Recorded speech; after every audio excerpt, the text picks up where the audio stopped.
El sobre tenía un peso calculado de esos, que no buscan ser prácticos, sino dejar huella. Cartulina gruesa en tono marfil, con mi nombre trazado en la cursiva elegante e inconfundible de Mellin. Lo giré entre las manos un par de veces, antes de atreverme a abrirlo, como si, al romper el sello, pudiera desencadenar algo irreparable. Dentro, una invitación cuidadosamente enviada por correo a Le Fourchet, cena por su cumpleaños. La corbata es opcional, decía. Una velada entre amigos y familiares. Familia. Esa palabra resonó dentro de mí con más fuerza que el relieve dorado de la tarjeta. No sabía cuándo había sido la última vez que me incluyeron en algo que no tuviera que ver con obligaciones, favores o silencios incómodos. Con los años, las celebraciones se habían vuelto simples formalidades, un mensaje breve, una llamada olvidada hasta el último minuto. Pero esto parecía otra cosa. No era casual. Había una intención, una formalidad disfrazada de tregua. Dejé la invitación sobre la encimera junto al frutero, donde solo quedaban 2 naranjas mustias, y fui a por las gafas de leer. Como era de esperar, los detalles estaban milimétricamente especificados. Mellin siempre había sido así, precisa, casi quirúrgica. En la nota al pie, escrita con su caligrafía pausada, se leía: «Espero que puedas venir. Nos haría ilusión verte». Me detuve en esa frase. No era afectuosa, no del todo, pero había en ella una grieta, un destello tenue de algo parecido al deseo de reconciliación. O tal vez solo era una pose. 2 días después entré en una boutique discreta en King Street. Le pedí a la dependienta que me enseñara las bufandas italianas. Escogí una de seda florentina lila pálido con los bordes cosidos a mano. Elegante, innecesaria, cuidada. Era el tipo de regalo que dice: sigo aquí. Aunque uno ya no sepa si eso importa o no. El dependiente lo envolvió con papel de seda y una cinta pulida. Lo llevé a casa como si cargara algo más que un trozo de tela, como si llevara un intento. Aquella noche lo dejé sobre la consola del recibidor justo al lado de la invitación. Me quedé allí de pie observándolos en silencio, intentando convencerme de que por una vez quizás, solo quizás, las cosas serían distintas. El aparcacoches me abrió la puerta con una reverencia sutil y un «bienvenida a la Fourchet, señora». Descendí del coche con una calma ensayada, alisando con cuidado las pequeñas arrugas de mi vestido de seda azul marino. El pañuelo perfectamente doblado dentro de la bolsa de regalo que descansaba a mi lado pesaba ahora más por su significado que por su tela. No era un simple detalle de cortesía, era la última muestra de esperanza que aún me permitía tener. Desde fuera, el restaurante irradiaba una elegancia discreta salpicada de murmullos y risas contenidas. Los suelos de caoba relucían, las mesas vestidas con manteles almidonados y copas talladas reflejaban el leve temblor de las velas.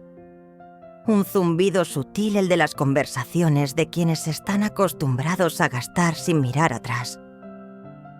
Me recibió una mujer alta, de rostro severo y vestido negro impoluto. Portaba una tableta como si fuera un cetro. «¿Nombre, por favor?», preguntó con cortesía casi robótica. «Celeste Harden. Estoy invitada a la cena de cumpleaños de Mellin Langford». La mujer examinó su lista. Una mínima fricción en el ceño fue su única reacción antes de decir: «Por aquí, señora». Pero en lugar de conducirme hacia el salón principal, donde ya se intuían las luces del candelabro, reflejadas en las copas de champán y los destellos de lentejuelas, me llevó por un pasillo lateral estrecho y sin adornos hasta una puerta de cristal esmerilado que dabas a un patio exterior. El aire me envolvió como un suspiro cálido cargado de jazmín propio de una tarde avanzada de primavera en Charleston, allí en el rincón más apartado del patio, entre la sombra incierta de un seto y el rumor de un ventilador antiguo, me esperaba una mesa diminuta para dos. Una de esas que se destinan a los clientes sin reserva o a quienes se prefiere tener lejos. «Debe de haber un malentendido», murmuré tratando de mantener la compostura. «Estoy invitada a la cena de cumpleaños». La anfitriona vaciló. «Estas son las indicaciones que nos dieron, señora», dijo sin mirarme a los ojos. Antes de que pudiera responder, la puerta de cristal se abrió nuevamente. Y allí estaba Meline, impecable, resplandeciente en un vestido dorado pálido con una copa de rosado en la mano, como si estuviera posando para una postal. «¡Aquí estás!», exclamó con esa alegría fingida que solo las mujeres crueles dominan a la perfección. «Pensamos que te gustaría disfrutar del aire fresco. ¡Qué agobio con tanta gente alrededor!». Forcé una sonrisa aunque sentía el pecho como si alguien me estuviera apretando las costillas desde dentro. «Gracias». Fue un detalle atento, pero no pareció captar el filo en mi tono. «Estaremos dentro si necesitas cualquier cosa». Y sin más se dio media vuelta y se esfumó, dejando en el aire una estela de perfume caro que me revolvió el estómago. Me senté despacio, dejando la bolsa del regalo en la silla contigua, como quien deja un peso que no sabe si le pertenece. A través del ventanal distinguí a Grayson al fondo de la sala ya con el plato delante. No hizo ademán de saludar. Ni siquiera me dedicó una mirada. Alargué la mano hacia el vaso de agua que tenía cerca, pero la detuve a medio camino. No por duda. Fue deliberado. Hubo una época en que Grayson me llamaba cada domingo. A veces regresaba de la biblioteca, otras esperaba que terminara la secadora, siempre con la voz salpicada de detalles cotidianos. Charlábamos de todo: cómo hacer que el arroz no quedara pastoso, cómo gestionar un jefe con complejo de Dios, si valía la pena meter toda la devolución de impuestos en una cuenta Roth IRA. Éramos inseparables, unidos por haber estado demasiado tiempo solos. Cuando falleció su padre Grayson, tenía apenas 9 años. Recuerdo con precisión la noche después del entierro, sentada al borde de su cama, fingiendo tener entereza para explicarle lo que significaba para siempre. No derramó ni una lágrima, hasta que le dije que podía hacerlo. Entonces rompió a llorar y se encogió en mi regazo como cuando era un niño pequeño. Y comprendí con una claridad helada que no podía derrumbarme. No entonces, no mientras él siguiera necesitando que yo fuese entera, firme, como una roca en mitad del vendaval. Así que lo fui. Me aferré a esa entereza con uñas y dientes. Trabajaba a jornada completa en logística militar, saliendo al amanecer hacia la base gestionando contratos confidenciales que jamás podría comentar, ni siquiera en voz baja. Cocinaba cada cena como si fuera un ritual, doblaba sus camisetas con precisión casi militar y me sentaba estoicamente en cada partido mediocre de béisbol infantil, incluso cuando acababan entre lágrimas y frustraciones. Años enteros pasaron así. Años tranquilos, meticulosos, tejidos a base de constancia, disciplina y pequeñas alegrías domésticas. Por eso, cuando Grayson trajo por primera vez a Meline a casa con ese aire refinado y preguntas inteligentes que no buscaban respuestas, sino poder, hice lo que creí que haría cualquier madre decente. La acogí. Le ofrecí mi abrigo cuando apareció sin uno en Acción de Gracias.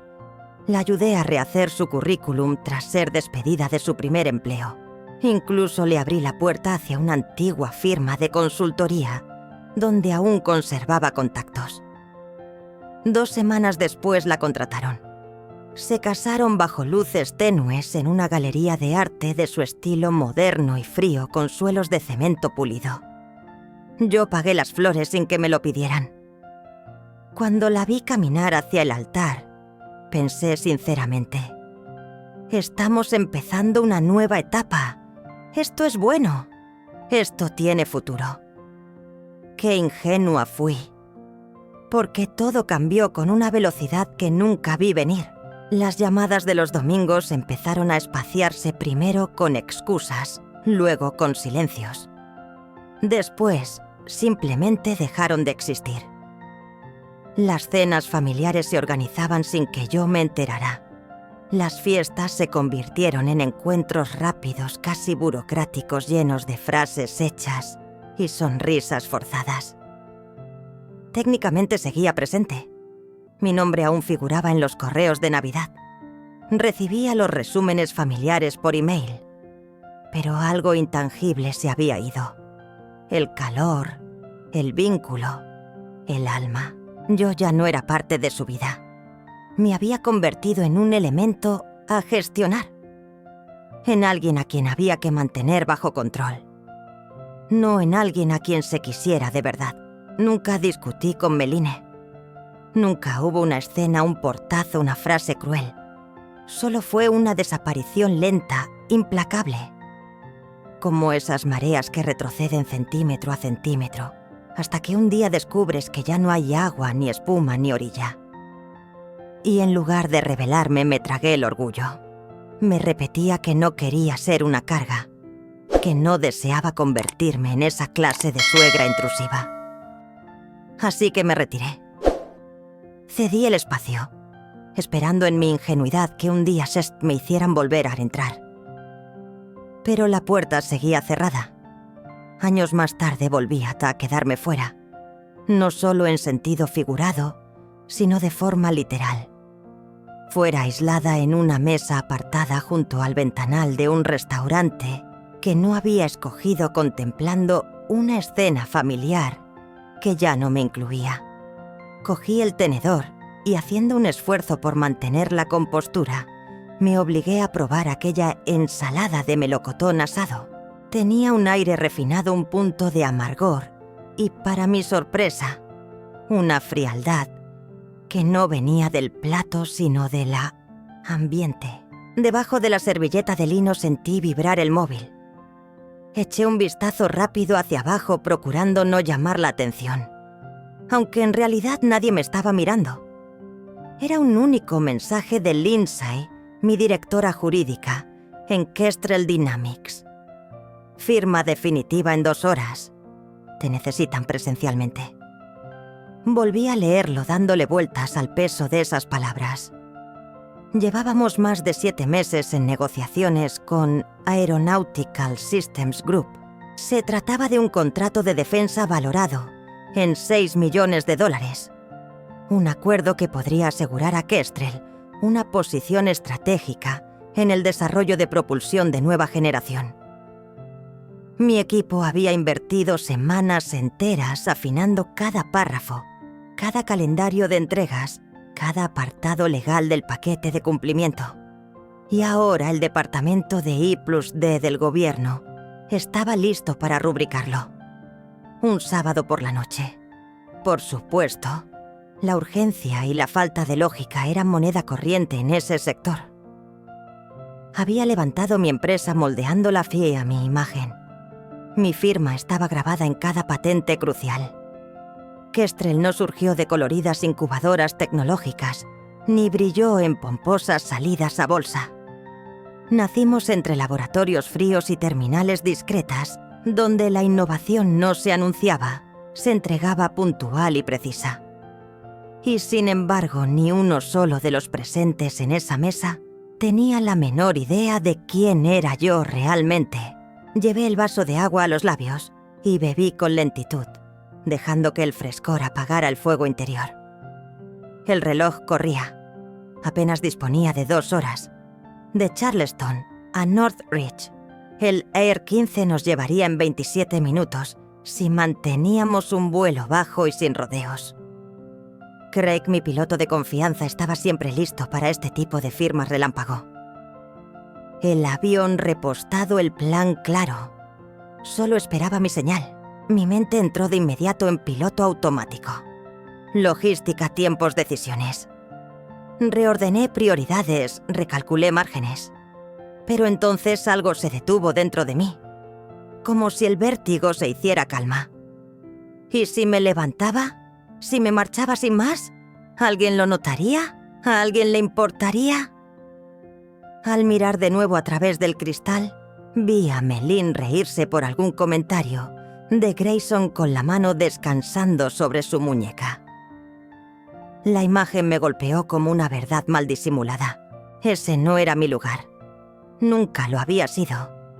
Quizás ni siquiera había espacio real para mí allí. Pero fuera más allá de ese patio adornado de sonrisas ensayadas, había otra mesa esperándome. Un pacto. Un círculo donde mi voz pesaba donde se hacía el silencio cuando entraba. Un sitio donde el respeto no se mendigaba. Guardé el móvil en el bolso y llamé al camarero con un leve gesto. Necesitaba la cuenta. La necesitaba ya. La luz del patio titiló brevemente antes de estabilizarse. Una brisa ligera acarició los setos como un susurro que me confirmaba que efectivamente estaba fuera. Esta vez en todos los sentidos. El burdeos que reposaba en la copa se había templado, pero aún conservaba su carácter. Di un sorbo. Lo dejé fluir por la lengua. Estaba magnífico. Y por fin sabía exactamente hacia dónde me dirigía. Meline siempre supo moverse entre lujos, sobre todo cuando no salían de su bolsillo. Desde mi rincón, apenas separada por un seto y una gran cristalera, contemplaba el salón principal del restaurante inundado de luces cálidas y murmullos refinados. Los camareros deslizaban las bandejas con la precisión de un ballet ensayado. En el epicentro de aquella escena cuidadosamente orquestada, Meline brillaba con una copa de champán en alto. Un grupo de rostros conocidos la rodeaba, absortos en cada palabra suya como si fuera una estrella invitada. Reía con la misma espontaneidad ensayada que recordaba de cuando apenas tenía 20.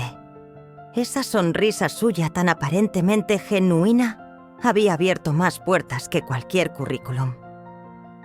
A su lado Grayson asentía con esa mirada cómplice que antaño me reservaba así. Alguien levantó su copa. No escuché la frase, pero bastó ver la expresión de los demás carcajadas fáciles admiración impostada. Ella se encogió de hombros con falsa humildad, colocó una mano sobre el escote con teatralidad y bebió con elegancia medida. Luego recorrió con la mirada cada rostro saboreando su pequeña corte de aduladores. Mi rostro no figuraba entre los recordados ni siquiera como nota al pie. Ni una mirada fugaz. Ni un gesto incómodo. Yo era un fantasma al otro lado del cristal invisible, incluso para aquellos a los que una vez llamé amigos. No dolía. No más. Lo que sentía ahora era otra cosa. Una serenidad densa como la calma que precede a una tormenta muy concreta. Observaba sin ser vista como el testigo mudo de una representación que ya conocía de memoria. Y mientras Meline reinaba por una noche sobre un trono prestado, yo aguardaba pacientemente a que cayera el telón. ¿Por qué lo haría? Y yo estaría en primera fila.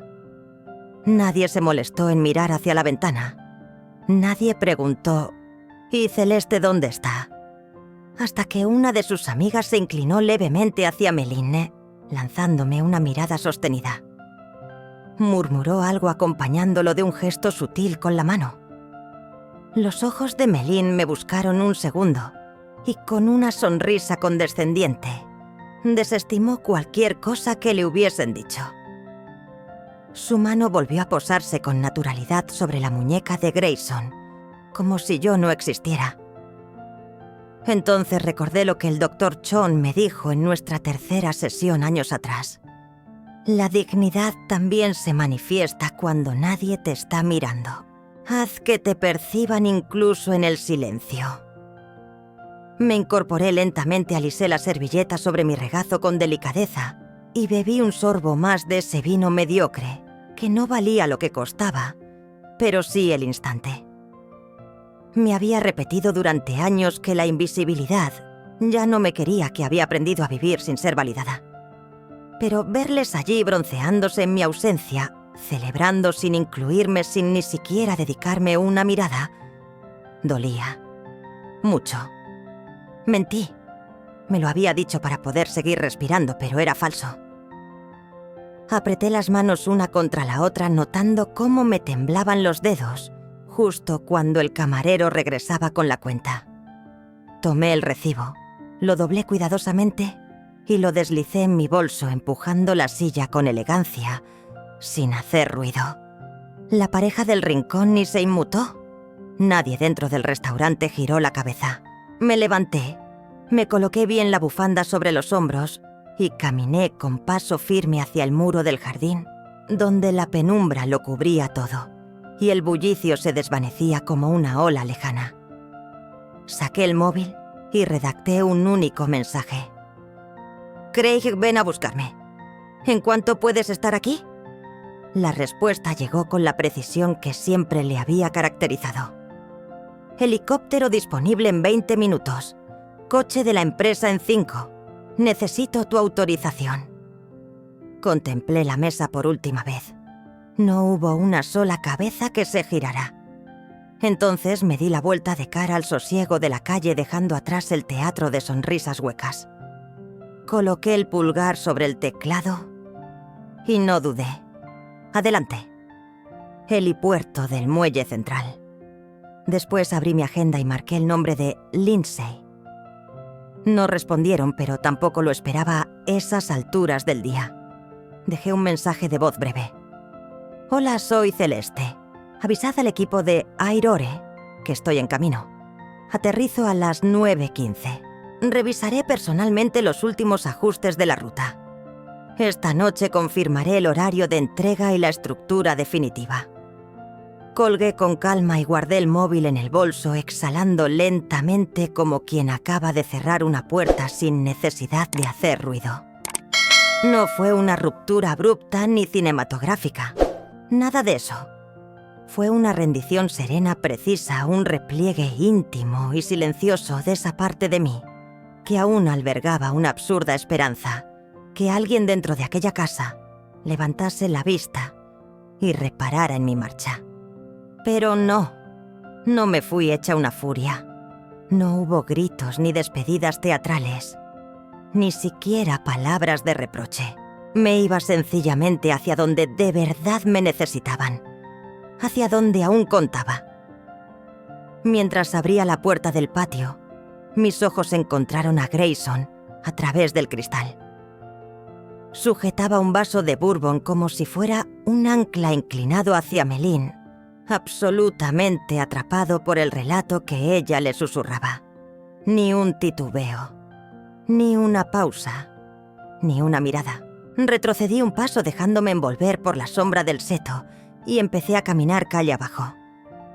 Ya había recorrido medio tramo de acera cuando oí unos pasos suaves a mi espalda. Tacones. Y luego esa voz demasiado dulce para ser sincera. «Celeste, ya te vas». Me giré despacio. Melín estaba plantada en el umbral, los brazos cruzados sobre su vestido dorado. Fingía inquietud como si fuese anfitriona de un sueño en vez de intrusa de mi vida. A unos pasos, Grayson, con el móvil en la mano, frunciendo el ceño como quien intenta ubicar un nombre que conoce pero no recuerda. «Es tarde», dije sin alterarme. «Y tengo algo más valioso que perder aquí mi tiempo». Melín me regaló una sonrisa impecable, tan falsa como el cristal que brillaba en sus pendientes. Ni siquiera habíamos llegado al pastel. «Deberías haberlo sacado», repliqué sin mover un músculo, señalando con la mirada la mesa vacía a mi espalda. Aunque supongo que no habría habido suficientes cubiertos. Grayson dio un paso al frente con esa voz suya que se disfraza de cordialidad, pero siempre hiere. «Mamá, esta noche es especial para Melín. No podrías...» Se perdió buscando la palabra exacta, simplemente entenderlo. «Quédate sentado», le sugerí serena con una leve inclinación de cabeza. «Tranquilo», como si el mero hecho de estar invitado, aunque fueras a la sombra del seto, le causara un escalofrío. Un gesto involuntario.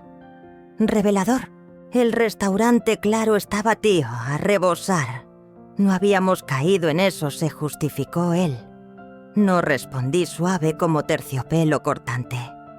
No pensaste en absoluto. Melín se irguió rígida como si un resorte la tensara por dentro. Mira, si fue un descuido, no te preocupes. Continué con voz tranquila sin alterar el ritmo. No estoy enfadada, ni siquiera dolida, solo lúcida. Metí la mano en el bolso. La caja de las bufandas. La extraje como quien entrega una prueba irrefutable. «Esto es para ti», le dije dejándosela en las manos. Liviana como el aire. Es de Florencia. Cuando la vi, pensé en ti. Pensé que quizá las cosas estaban cambiando, que dábamos un giro. La sostuvo con ambas manos, insegura de si debía darme las gracias o pedirme perdón. No hizo ni lo uno ni lo otro. Me giré hacia Grayson. «Tengo un vuelo que me espera. Esta noche firmamos un acuerdo. Defensa estratégica, aviación gubernamental». No es precisamente el tipo de conversación para las acompañar con una copa de vino. Parpadeó incómodo. «¿Sigues con ese trabajo?» «Ahora dirijo la empresa», dije sin una pizca de arrogancia. «Estamos cerrando un contrato de varios millones. Me lo solicitaron expresamente». Abrió la boca. La cerró. Esperé. Solo unos segundos. Lo suficientes para que el silencio lo ahogara. «Disfrutad del resto de la velada», dije finalmente, retrocediendo hasta el bordillo. La brisa era de verdad encantadora. El aire junto al puerto traía consigo un frescor limpio, elegante, que se deslizaba por la piel como un susurro de libertad. La taa acera relucía bajo las farolas. La ciudad continuaba su marcha ajena al espectáculo que acababa de dejar tras de mí. Caminé despacio. El golpeteo de mis tacones sobre el empedrado no pesaba. Al contrario, cada paso aligeraba el alma. El parque cercano al embarcadero emergió entre la bruma como un escenario preparado para algo inevitable. Una cinta amarilla discreta pero firme delimitaba ya la zona. Algunos transeúntes se detenían en los márgenes murmurando, con esa mezcla de recelo y anticipación que precede a los momentos importantes. Y entonces, casi imperceptible al principio, comenzó el rumor, el zumbido seco de las palas de un helicóptero, desgarrando la quietud. No tardó en revelarse una silueta elegante, descendiendo con precisión quirúrgica el emblema azul profundo de Kestrel, centelleando al reflejo del sol. Permaneció flotando un instante, justo el suficiente para sacudir las copas de los árboles y captar cada mirada. Se alzaron móviles, se señalaron cielos. Yo continué caminando sin apurar el paso. Alcancé a distinguir por el rabillo del ojo las cristaleras del restaurante La Fourchette, elevadas apenas por encima del follaje. Rostros pegados al vidrio, gestos congelados a medio bocado. Desde allí, sus expresiones eran tan borrosas como previsibles, porque sabían lo que estaban presenciando. Y yo también. Sabía exactamente lo que simbolizaba aquel descenso. Crucé la barrera sin vacilar, donde Craig ya me aguardaba, auriculares encajados, mirada serena. Asintió con una leve inclinación de cabeza. Le respondí igual, sin palabra alguna. El viento me arrebató fugazmente la bufanda en una sacudida juguetona, pero la atrapé a tiempo, antes de cerrar la puerta tras de mí. El despegue fue tan limpio como rápido. El restaurante, ese templo de sonrisas falsas y promesas rotas, se fue encogiendo bajo la luz cálida de un foco solitario. Ya no era parte de mi mundo, y no sentí la necesidad de mirar atrás. No más. Dentro de la cabina, las luces tenues apenas competían con el fulgor de la tableta que descansaba en mis rodillas. Lindsay, al otro lado de una línea encriptada, desglosaba con calma la última cláusula del contrato. Mientras tanto, el helicóptero trazaba una línea precisa sobre el puerto. Y sobre todo, lo que estaba a punto de cambiar para siempre. Mi asistente Jenna me entregó el lápiz óptico con una leve inclinación de cabeza. «Todo está listo», murmuró. «Solo falta tu aprobación». Deslicé la mirada por las condiciones revisadas. Se ajustaron los plazos, se endurecieron las cláusulas de licencia, se blindaron los derechos internacionales. 2 años de ejecución, 6 millones garantizados y la puerta abierta hacia la expansión. Sin vacilar, estampé mis iniciales en la casilla final y firmé con decisión. Se lo devolví sin más. «Hecho», dije. Al otro lado de la línea, Lindsay soltó un suspiro audible. «Has salvado el acuerdo. Estaban a punto de retirarse si tú no intervenías». Me recliné ligeramente dejando que el silencio hiciera su trabajo. No lo rescaté alzando la voz ni montando un espectáculo. Lo salvé siendo lo que siempre he sido: meticulosa, resolutiva, imperturbable. Ese tipo de presencia que se vuelve imprescindible cuando todo pende de un hilo. Fuera del bullicio urbano, la luz se deslizaba por el horizonte como una promesa cumplida. El ruido del restaurante, una vez tan relevante, se convirtió en eco lejano, casi irreal. Cerré los ojos un instante, no para descansar, sino para anclarme en la transformación. Esta era por fin la habitación que me correspondía. La noche siguiente mi comedor rebosaba vida. No de familia ausente, sino de aquellos que habían estado presentes en cada jornada maratoniana, en cada amanecer agotador. Mi director de tecnología llegó con un vino excelente. Jenna trajo su tarta de limón, esa que solo hornea para celebraciones verdaderas, y mi nieta Ava colocó los platos desiguales sobre la mesa, rodeada de demasiadas velas. Cenamos pollo asado y hablamos de proyectos entre risas sinceras y copas de Pinot Noir. Nadie mencionó el restaurante, ni la bufanda olvidada, ni la llamada que mi hijo no hizo. Y no hizo falta. Aquella no era una de esas cenas donde el sitio se gana por jerarquía o conveniencia. Esa mesa se había formado por elección, no por compromiso. Durante el segundo plato alcé mi copa. «Por quienes te hacen un hueco sin mirar la lista de admitidos», dije. El leve tintinear de los cristales recorrió la sala contenido, pero firme. No hubo dramatismo. Tampoco buscaba llamar la atención. Pero por primera vez en mucho tiempo brindé sin necesidad de demostrar nada. Más tarde, cuando las voces se fueron apagando y los abrigos empezaron a desaparecer del perchero, Ava se quedó a recoger. Se apoyó en la encimera mientras yo secaba con cuidado una copa. «Estás más liviana», comentó observándome. Sonreí, porque era verdad. Una semana después, entre presentaciones encadenadas y la revisión final del nuevo plan trimestral, abrí mi correo. Y allí estaban 2 nombres que conocía demasiado bien. El mensaje de Meline era escueto. «Las niñas no han dejado de hablar del helicóptero. No sabía que fueras eso». Sin signos, sin emoción evidente. Apenas un susurro de desconcierto. Debajo, Grayson había escrito: «Tenemos que hablar algún día». Me quedé inmóvil frente a la pantalla, los dedos suspendidos sobre el teclado. Ninguna punzada de rabia ni el dulce sabor de una revancha. Ni siquiera la leve quemazón de un perdón implícito. Solo el silencio. Como cuando el polvo al fin empieza a caer tras una tormenta que parecía interminable. No respondí. En lugar de eso, cerré el portátil, me levanté con calma y crucé el pasillo hasta la sala de reuniones. Ya estaban todos allí, con los informes listos y las maquetas proyectadas con nitidez en la pared del fondo.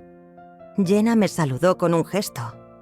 Gregory, mi director financiero, se apartó en silencio para dejarme sentar en la cabecera sin que hiciera falta pedirlo. Tomé asiento.